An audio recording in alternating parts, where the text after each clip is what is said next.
Hello everybody, I can't tell you how excited I am to be bringing you this very special watercolour workshop direct from my home studio in Shropshire, England. First wash, I'm just going to go across the bottom of our painting brush on the paper. Don't press down. Slowly pull your brush across the paper to give us a nice even wash. Doesn't matter if we've skipped some bits because we'll use that. Okay, manganese blue. This is manganese blue, and I'm going to put a wash across the top of the paper. I'm not pressing down, just slowly gliding the brush across the paper. I'm going to come back this way. Notice as well that there's some little shadows coming down here. Cast shadows. There's also some in here. Okay, we'll leave that for a moment. We're now going to work immediately on the wall. For that, I'm going to use a hog's hair brush, stiff bristle brush, and we're going to do some spattering. We're going to start off with some manganese blue, stiffer mix. This is the consistency of cream. The consistency of our wash is milk, a milk consistency. So stiffer when you do spattering.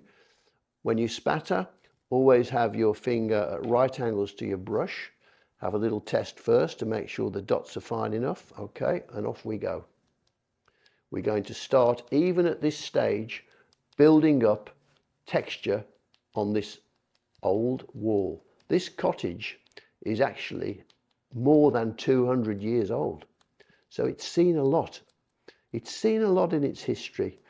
Good days and bad days. It's seen all the weather that nature can throw at it. Harsh winters, frosts, snow, ice, rain, and hot summers, if we're lucky. It's also surrounded by fields, and in those fields usually the farmers are growing barley, summer barley, which is a gorgeous raw sienna yellow ochre colour.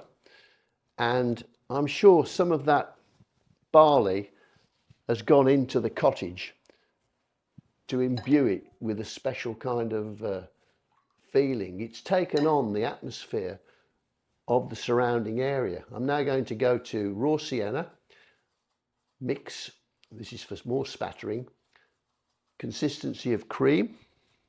Let's go over what we've just done.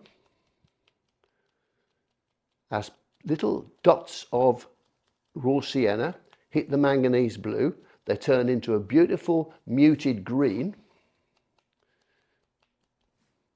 And obviously when they hit clean white paper, they just glow as little stars of raw sienna. Beautiful. Always keeping your finger at right angles to the brush.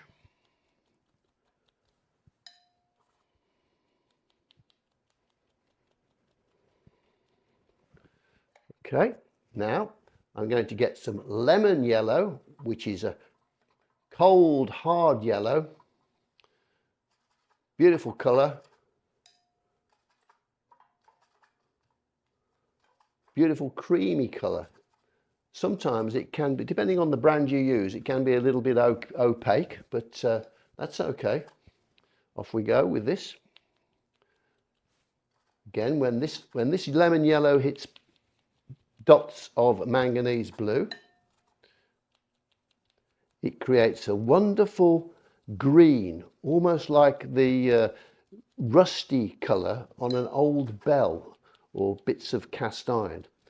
Doesn't matter if some of this goes into the foreground area or even the top part, because this is just our first wash. Next colour, some rose madder, mix it up with the lemon yellow to create a wonderful golden colour. Golden colour, like golden sunsets. Not too much of this.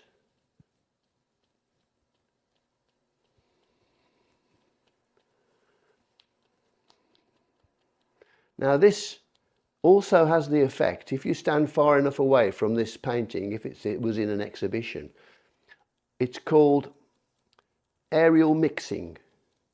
So the further you're away, of course, perspective, the dots will obviously look closer together.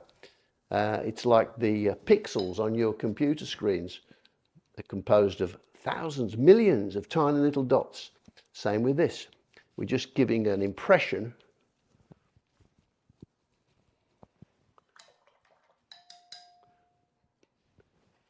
of, this is just water from the bowl flicked on.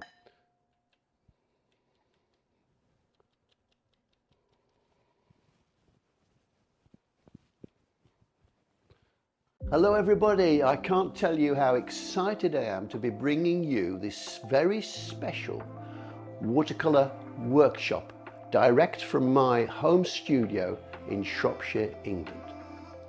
And this is an exclusive workshop specially for Artefacto. And now we're getting some details in, we can start to see, start to get a feel for the whole picture. We'll stick some of this right under that there. Tap it with your fingers just to create a little bit of mystery, a little bit of texture. A bit down that side. I'm going to use this same colour, perhaps a little bit more blue in it. Down the edge of this pipe. Again, if you want your brush to be really fine, you can flatten it like that. See how sharp it is now with the edge. Get some paint, go onto the edge side, slowly pull it down.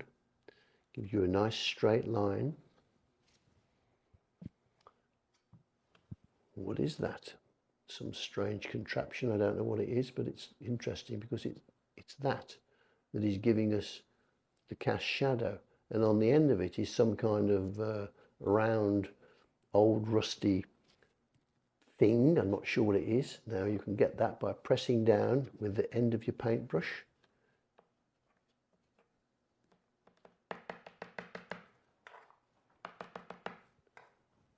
Randomly here and there.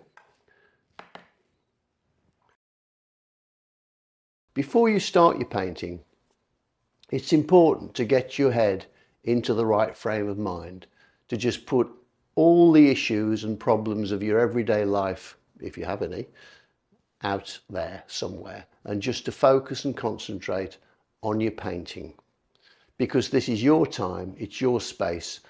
You don't want anyone to interfere with your painting time. Before you start painting, make sure you have all your equipment in the right place and all the paints ready that you're going to need in the painting. Quickly draw from the reference using a 2B pencil. Use as few lines as possible. You don't want to overdo the drawing process because it will interfere with the painting. All you need are scaffold lines giving you a roadmap of where you're going to paint. So let's settle down and get ready to get into this beautiful subject which is called Sail Away. Get ready. Okay, now it's time to concentrate on our painting. After we've finished our drawing, the next thing to do, because this is pure watercolour, so therefore we don't use any white paint and we don't use any black paint. Any white you see is the white of the paper. And sometimes we have to preserve that white because when we get stuck into our washes, we could eliminate all the white paper and we don't want to do that. We want to preserve it. So sometimes it's necessary to use this very horrible material, which is called masking fluid, which is evil. Keep it away from your paints and your brushes, and always use something that's reasonably disposable to apply it to the paper. This is blue masking tape, blue masking fluid, which is quite thin. The worst kind of masking fluid is the very thick masking fluid. That's very difficult to control, and it's hard to get off the paper when you finish painting, and sometimes it tears the paper as well. So the thinner the masking fluid, the better it will be for you. So identify from your reference image where you would like to keep white paper. So I'm going to use 2 pieces of wood and a ruler, because I want a straight line and I want the first masking fluid to be applied here. Make sure you've got a nice flow.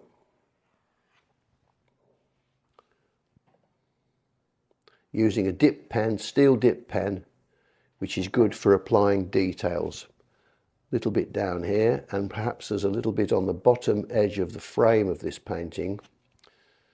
Also the ropes that are holding this sail in position, a few random ropes. The edge of the boat is just picking up the highlight. I think this, the time of day when this print or painting was made of the boat was perhaps early evening. So we've got the last of the day's sunshine, a few little highlights on the lake or sea. And I think that's probably it in terms of, let's just put a little highlight on this edge, far edge of the frame.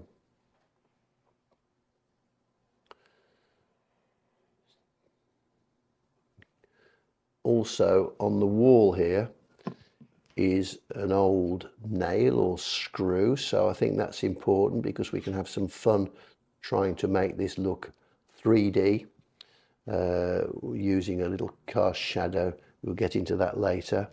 The edge of these old-fashioned light switches that are on the wall that are all falling to pieces, just catching a little bit of light from the open door in this cottage because it's derelict now, it's all falling to pieces, it's being reclaimed by nature. And subject number 2, of course, was of the door lock. And then from that door you come into the lounge area and you see this painting on the wall. Next step, I'm going to use this old paintbrush handle just to apply some random masking fluid onto the old wallpaper that's falling off the wall and the plaster's falling away. Put some random spatter marks there. And when we finished our painting, when we take the masking fluid off, if we don't like the white paper that's been left when we remove the masking fluid, we can just always paint over it. Now I've got some masking fluid there, which I didn't want to have. I'm not going to try and remove it now. I'm going to wait for it to dry and then just rub it off, and then that'll be clear paper again, ready to receive my first wash. A few little squiggles of where the light is picking up little ripples in the lake, and I think we are ready. Just an edge here of the wallpaper where it's catching the light, bit here.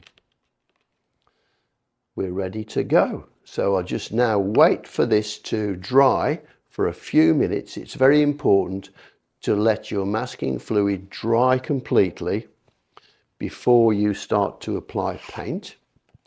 And I'm also going to put this piece of paper on top of the picture frame just before I start to paint, just to protect that area, because I'm going to start off by doing the background, working light to dark, and with all the lovely textures and colours that are in the surrounding plaster and wallpaper on this wall. It's a gorgeous subject and it's very, very meaningful. So just get yourselves organised, relax, and get ready for a wonderful painting session. See you in a few minutes.